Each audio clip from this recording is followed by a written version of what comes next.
On January the 8th, Polperro's youngest fisherman, Daniel Keble, was lost at sea. This series, in which he took part, is dedicated to his memory.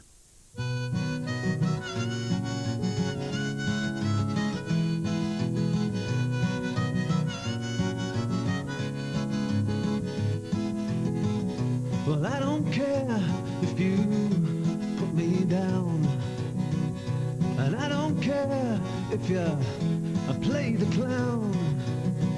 A year's gone by and I'm still around, and I just want you to know I belong, I belong.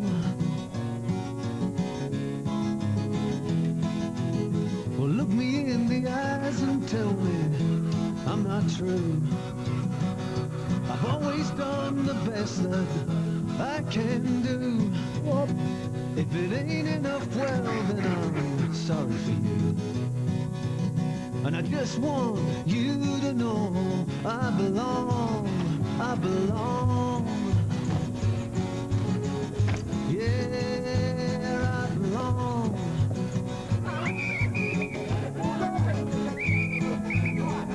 You got no time for me, but that's alright. See, I don't want to argue, and I don't want to fight. I'll go my own time, yeah, I'll be alright. But I just want you to know I belong, I belong.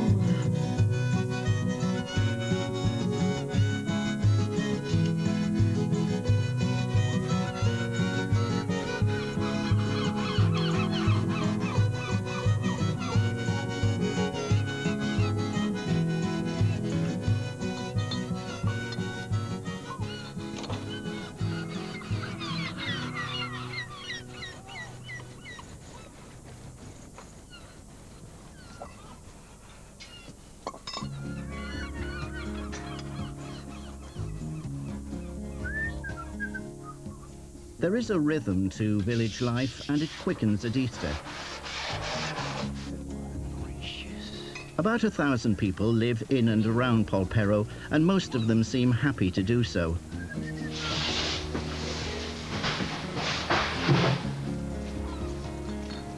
Polperro is a picture postcard, the most photographed fishing village in Britain and one of the oldest, although its so-called Roman bridge is of a much later origin. The local newsagent, Brenda Thomas, is an early customer in the bakery. Right then? Yeah, fine, thanks. Sorry about Brett? Yes, thanks. I get you down here this morning. I know, very busy. Yeah. Brenda was born in the village. I wish this weather would perk up a bit, though. Rob Lunn is a recent arrival. Rob may be the only lottery winner to have invested in a milk round. I'm a very lucky man, very. I've been very fortunate, and I like to think I've invested a little bit in this business. I should keep it going as long as I possibly can. As long as people want me to deliver, I will always deliver. I was 8 years as a milkie up country in Hertfordshire, and my two brothers and myself, we all were milkmen at one point, and so really it's second nature.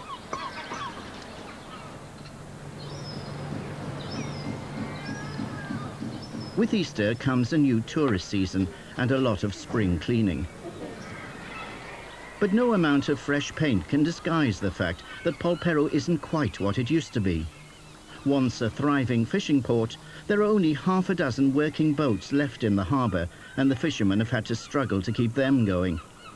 Yet in many ways, the village is a much more comfortable place than it was in the so-called good old days. We used to get coal vessels in here years ago with 250 ton of coal, because this village never had no electric light nowadays.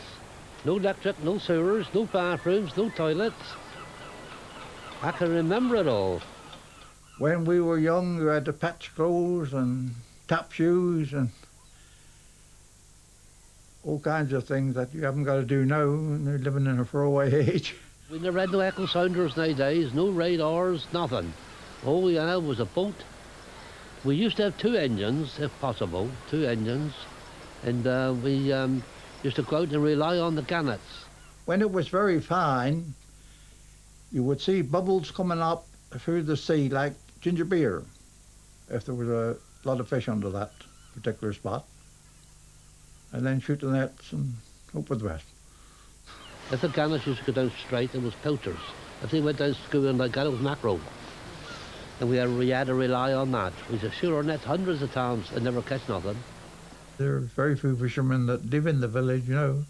I think it's 4 or 5 is all that live in the village now, present.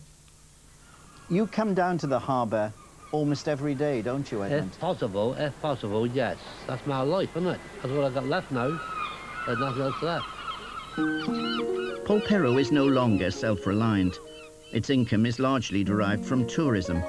But the ceremonies of village life carry on regardless.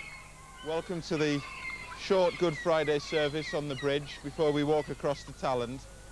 And the soldiers led him away inside the palace, that is the Praetorium, and they called together the whole battalion, and they crucified him and divided his garments among them, casting lots for them to decide what each should take. Resounding all the day, hosannas to the King, then crucified. The Church of England has given Polperro a new priest. The last one had a nervous breakdown and tried to commit suicide. But Father William Bravener is optimistic about his ministry. I'm not sure if I've got fences to mend so much as a lot of love and care to give to people. Father William is a rather unlikely vicar. He was a chartered accountant before he decided to handle God's business. Pricewaterhouse's loss has been the church's gain. They were quite stunned, as the people at work were, that I was giving up this career, you know, to go and train to be a priest. But I think they're far more interested in who you are and what kind of a faith you've got than what you've done. The word is that you're an upwardly mobile priest, destined for great things in the C of E. Does that mean you'll be leaving us soon? Oh, I wouldn't have thought so. No, one of the marvellous things about the Church of England is that when you're installed as a vicar, you have what's called freehold. And I've assured many of the people in this parish that I can, if I want, stay here till I'm 70. And here they are, the first visitors of the year, horse-drawn and bushy-tailed. Equally quick out of the traps, the cottage holidaymakers pulling wheelies through a slow-moving Easter parade of anoraks. 2 dozen hot cross buns, 6 in a bag. These are very hot.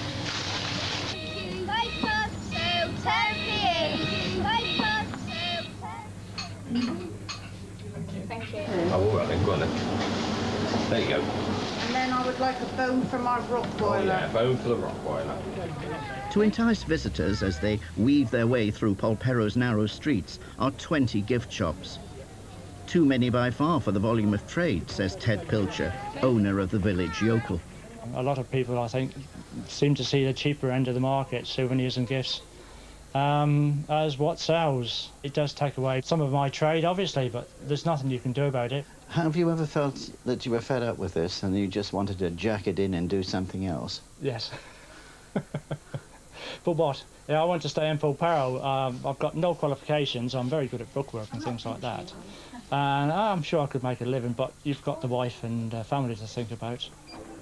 Polperro's grocer, John Yaxley, is developing a new line for himself with a shop that specialises in machine embroidery. Now, what persuaded you, the village grocer, to start this business up? Well, because I was rapidly not becoming a village grocer. This shop next door was a grocery shop. When we had like Safeways up at this garden and the large supermarkets, my trade was going down, down and down, and so it's a fact of diversifying. What do we do to be able to stay in a beautiful place like Polperro? Irina Oxley also wants to stay in the village.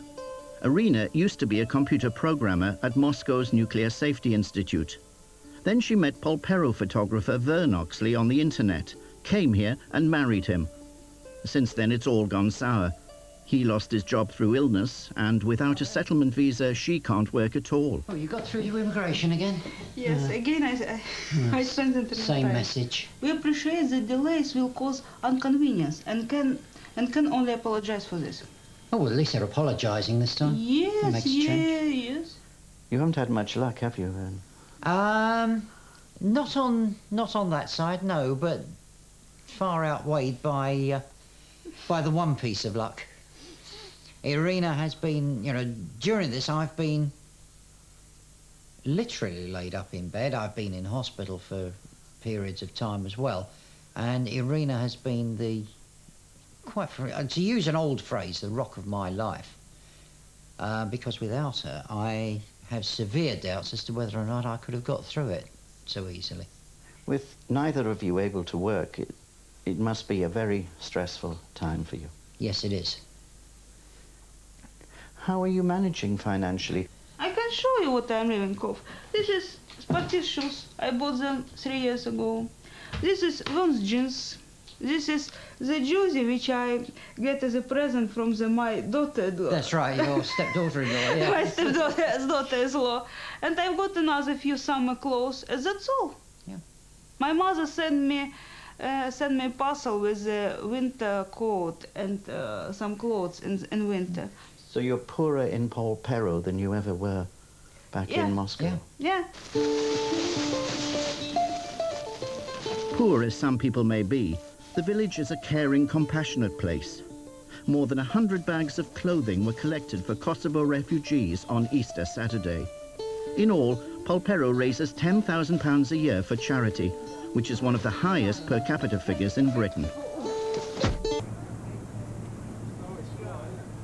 To cater for the evening trade, Polperro has 8 pubs and clubs and more than 20 cafes and restaurants. Almost all of the restaurateurs are incomers who dreamt of changing their lifestyle.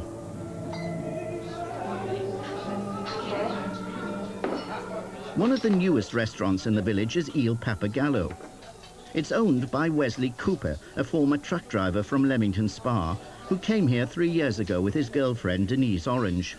Rumour has it that Wesley and Denise will either get married, go bust, or do both. Sì, grazie mille. Despite the best efforts of young Italian chef Roberto, Il Pappagallo is not getting enough customers. If this, at the end of the day, it doesn't work, we'll buy a big fat eye dinosaur, a big fat boy or a low rider, and we'll be off. I tried. With me nervously sitting on the bank. And that is the truth. Denise realised it was a gamble, but she let her heart rule her head. I really had quite a lot of anxieties about it. But in the end, I said, OK, let's try it. You really want to do it. I'm with you. I'll do it because you want to do it. And here we are, doing it, much to my amazement sometimes. Can I ask you a personal question? You may. Are you going to get married? I don't know. Would you like to? What do you think of him? Is he a good bet or not? I think it's a pretty good bet, but I'm not sure.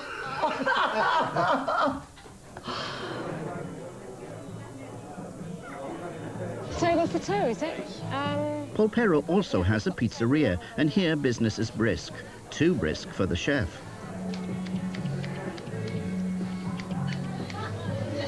Right, I'm here. Okay.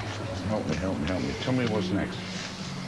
What have you got in? Have you got Mike's ordering? Absolutely nothing in there. Robin and Gilly Davis met in London's Playboy Club, where he was the casino manager and she was a croupier bunny. We have minimal overhead, minimal staff. We open when we want to. Doesn't always work right, and sometimes we make mistakes and we think, oh, Christ. I'm down the pub, having a good time, and the village is busy. And Gilly says, we've had 6 people up the steps, but we're not open. Oh, well, open tomorrow. Get it the next day. Manana. Yes. How do you react to this, Gilly? Do you want him to open more often? Not really, if we can survive not opening as much. I mean, I'm in total agreement with Robin, but sometimes I'm running the place on my own. It's a little bit of a pressure. Oh, I pull my weight. Well, I usually call No, Robin back from the pub when I've got about 3 tables full and I like to run served it half from the the pub, I restaurant. must admit. I mean, Chili tends to phone me up and say, Robin, there's 6 people walked in. I go, oh, bugger. I always fancied being the bloke in the corner of the pub telling yarns, do-do-do-do, with a beard. From a business point of view, how do you find it down here? Oh, absolute crap. Do amplify. If you're coming down here to make $1 million, forget it.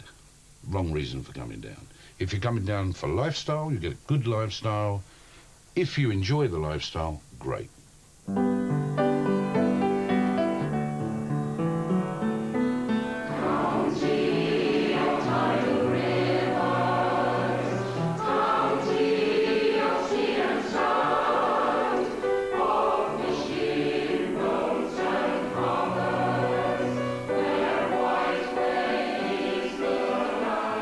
One of the village's 2 choirs, the Polperro singers, rehearse a song for Cornwall. They'll be performing it at the Polperro Arts Festival in June.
Easter brings a foreign invasion. Like a flock of migrating birds, French schoolchildren descend on the village. If there is a gold mine in Polperro, it's the fish and chip shop, which is owned by London businessman Steve Byford. Well, I wouldn't say that I'm the best loved person in the village.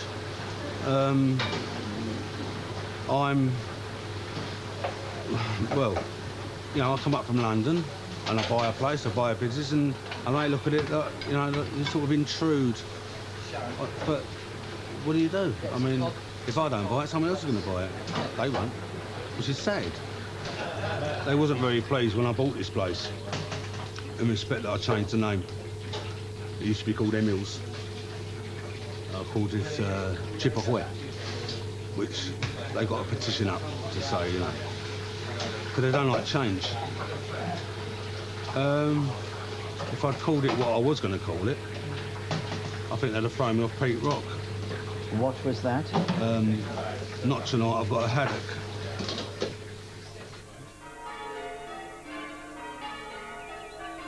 After Easter Day service in Talon Church, Father William asks his congregation to gather outside to enact an old Easter custom, egg rolling. I'll catch the first egg past, and the one Even that his gets most there first cosmopolitan wins the prize. parishioners are fascinated by this ancient sport. When it's all over, there's enough eggs hidden in church for all the children to find one. Okay, so nobody goes home without a prize, not on this show. If you can't have fun with the faith, then you might as well pack up and go home. Jesus was a really fun-loving person. I mean, he went to parties and made 120 gallons of wine out of 120 gallons of water. Do you mind if I ask you a personal question? Go on. How tall are you? Well, I usually say 5'19". It doesn't sound as bad as 6'7". You must be the tallest priest in Cornwall. According to the bishop, I'm the tallest priest in the Diocese of Truro. I often like to say I'm actually the biggest sinner in the Diocese of Truro because it keeps my head a bit more level. Does size matter? Well, I don't think so. It depends. As they say, it's not how big it is, it's what you do with it.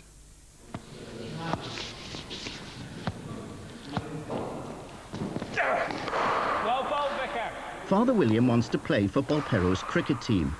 He's bowling to the primary school headmaster, who's one of the opening bats. Hello, Paul. Shall I go to heaven if I let you bowl me?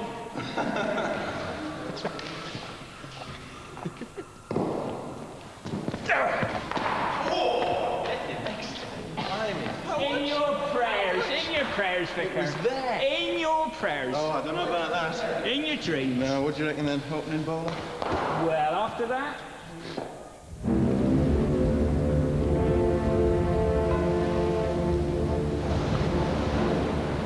After 3 days of rough seas, Polperro's largest trawler, the Cayley, struggles back to harbour.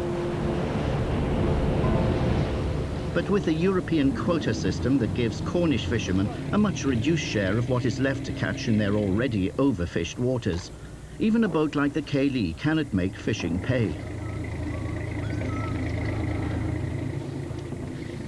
The Cayley's catch is half of what it ought to be. The boat's owner, Beaver Thomas, needs to land £100,000 worth of fish a year to cover his overheads. He's sick of worrying about it. It's just so soul-destroying going out there for knowing that you're not going to get very much out of it. It doesn't give you the will to get up in the morning and go out. And being a weekend, I knew this was going on as well. I thought we'd stop in.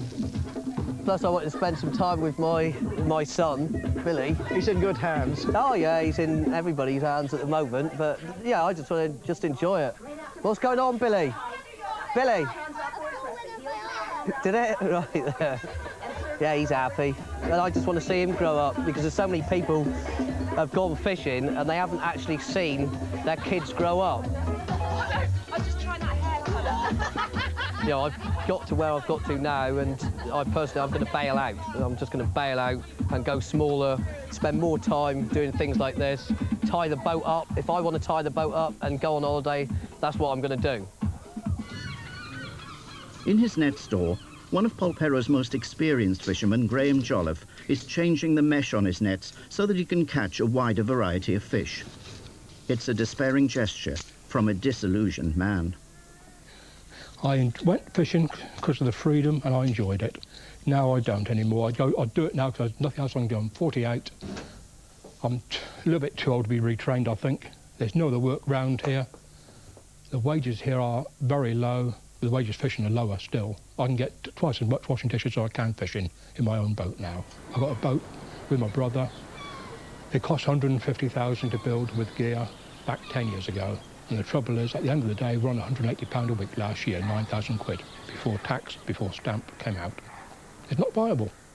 So my mortgage got frozen for a year, and also my pension plan got stopped. So I have no pension plan. Despite what the government says, they want everybody to have pension plans. I don't have one, like most fishermen, because I cannot afford it. So at the end of the day, I have to work till I drop, virtually. And that is the reality of this game. It's May, and Polperro's crabbers are at sea. Gary Toms's boat, Fairwind, hugs the coastline. The best lobsters are usually caught just offshore, but when a strong wind blows, the pots have to be pulled in before they're dashed on the rocks. Crewing for Gary is his 10-year-old son, Nathan. Well, I just go out with Dad anytime he goes out and I'm around, basically, home from school. And just go out with him whenever I'm on the boat. Well, I've been seasick once or twice out potting with Dad and threw up. Doesn't put me off at all.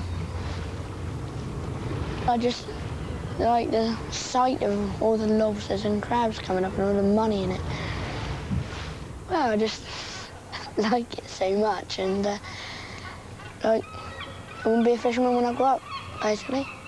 Do you think there'll be fishing boats for you to go out in then, though? Yeah, I'll inherit my old man's. I'll probably just do the same as him. Mackerel in the winter and potting and tripping in the summer. Get a part-time job as well for when the weather's bad, then I can just go do that, earn a bit of money. And will you stay here in Polperro? Yeah, definitely. Stay with my old man. Nathan Toms has no academic aspirations. Don't like school. I don't like it at all. Why not? Well, it just takes up all my time and learn things I already know. Would you rather be out here? Yep. On the boat with your dad? Yep. But what do your parents feel? Do they want you to stick in at your lessons and Yeah. go to university? Yep. But I'm not gonna. You're going to go on the boats? Yep. Following my father's footsteps. Today, Nathan is following in Gilly Davis's footsteps. She's taking her son Toby and some of his friends to school. It's a long hike. Morning, Mr. Toms. This was about an effort, wasn't it? Down on the beach, Wally Wallington salutes Nathan's dad. Wally and his wife own the village fish stall, and Gary Toms is one of their main suppliers. Come on, kids. Keep up. Before opening a pizzeria in Polperro, Gilly Davis was a bunny in London's Playboy Club. She's still fit. Thank you ever so much for your efforts. Before humping crabs and lobsters around, Wally Wallington was a market trader in East Anglia. Now, what have we got? I love this sort of morning. The sun's shining, peaceful, quiet, walking the dog. Not sure about all the kids. This is a cock crab. Solid frame, big claws. This is a small hen crab, egg pouch, smaller claws, and a humped body. The cock crabs are, at this time of the year, absolutely superb eating. This is medium size. This weighs, what, 3 pounds, I suppose, 2.5 to 3 pounds. These will go up to about 7 or 8 pounds, and the 8-pounders are absolutely gorgeous.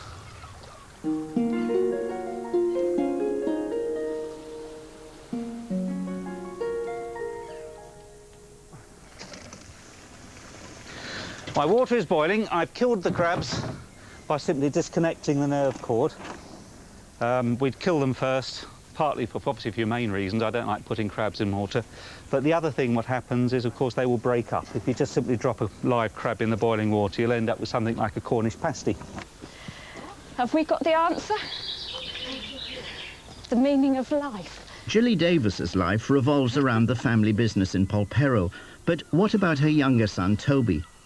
Will he be making pizzas in future? No, I am interested in, the pizza place my dad owns, but no, I haven't any idea yet. We'll come up and see you. But you come down to me at 4 o'clock tonight in case your mum's not there, OK? Polperro is a two-tier community with a modern housing estate at the top of the hill. And it's here that the village children go to school. Now come on, King Balaam. King Balak will give you a house full of silver and gold and all the honours he has if you'll help him fight the Israelites. Polperro's Anglican priest, Father William, livens up the Old Testament to make a point about modern living. God was really angry with King Balaam because he told him not to fight. So he sent an angel to stand in the road in front of the donkey.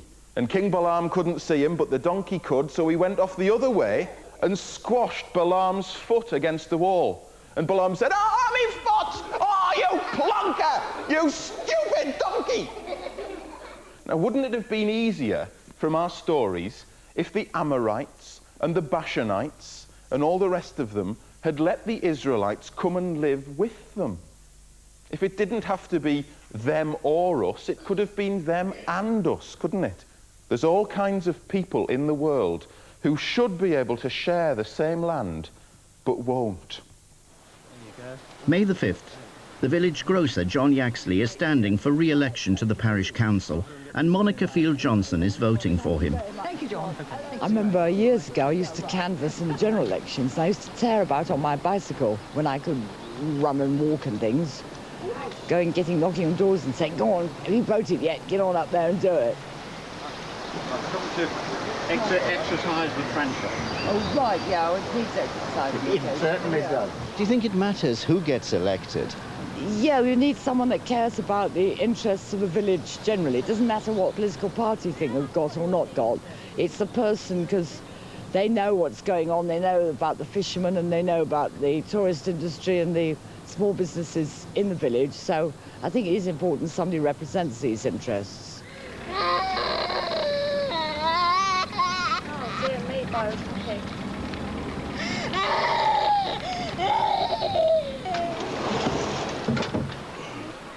Every Tuesday, milkman Rob Lunn delivers his son to playgroup. See your friends? He was going nicely when suddenly there was a loud clanking noise. "Your tender is off the line," said his driver. "We must have run into some rubble. Oh dear, look, the wheels come off the railway line." Don't you want to paint? Paint the sandpit in the water? Lindy Lewis is still having difficulty with her son, Byron Pucky.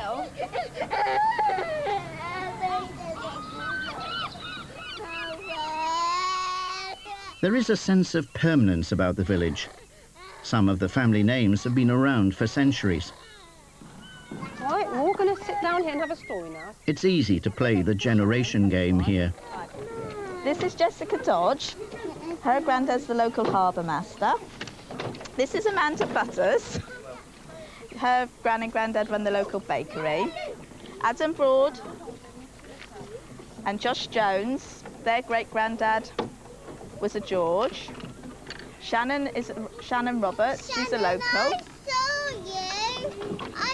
Benjamin Bond, his great-granddad is a Pucky. And Byron is a Tom's. His grandfather was the local butcher for many years. And he's also a Pucky, so he's got local family on both sides. And you're an Oliver, aren't you, Ray? Yeah, I'm an Oliver, yes. My granddad was a Libby.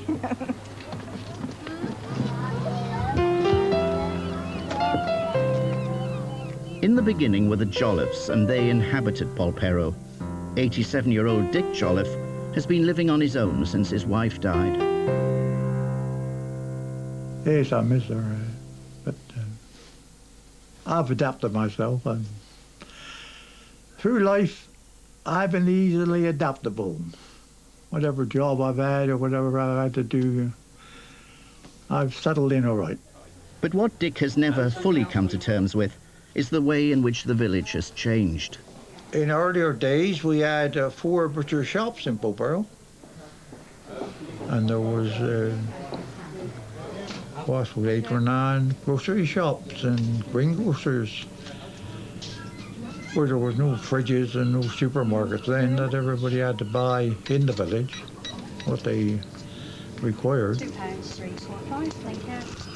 Thanks to tourism, Polperro is full of cafes and gift shops, mostly run by incomers. But in their small antique shop, Jill Badgery and her mother, Emma Oliver, can point to a longer pedigree. We've seen an awful lot of changes, and we don't like some of the changes we see. We don't like it when people come in and talk about Polperro as if they've been here for generations when they've only been here for 6 or 7 years. They may be very well read about it, but they don't have that gut feeling, that sort of deep feeling about Polperro. They don't stand out on the quay at midnight and say, "My God, isn't this beautiful?" They just don't do it. Watch the moonlight through the... That's right. They don't go out on stormy nights like you and Dad used to do and just let the elements get at you and think that it's heaven sent and it's wonderful. How can they? They don't belong here. They might like it here, but they don't have that history. We've got the history. Well, I don't care if you put me down, and I don't care if you play the clown. A year's gone by. This is Emma's grandfather, Rattler Curtis. He took the fish to market on a donkey-led cart. By all accounts, it was thirsty work. I mean, my grandfather would drink the sea dry. And he used to, when he come back with his donkey, he'd give the donkey a pint of beer as well. Well, look me in the eyes and tell me I'm not true. My father was a Curtis, my mother was a Jolliffes. There was all Curtises and Jolliffes in those days. All Curtises and Jolliffes. Was your father a fisherman? Yes, he was a fisherman. My grandfather was as well. Both sides, my mother's side and my father's side. It was all fishermen. I belong. Well, when I was a boy, there was about 40 Jolliffes in Polperro then. And there was one family that had 14 children. And any amount had 9 or 10.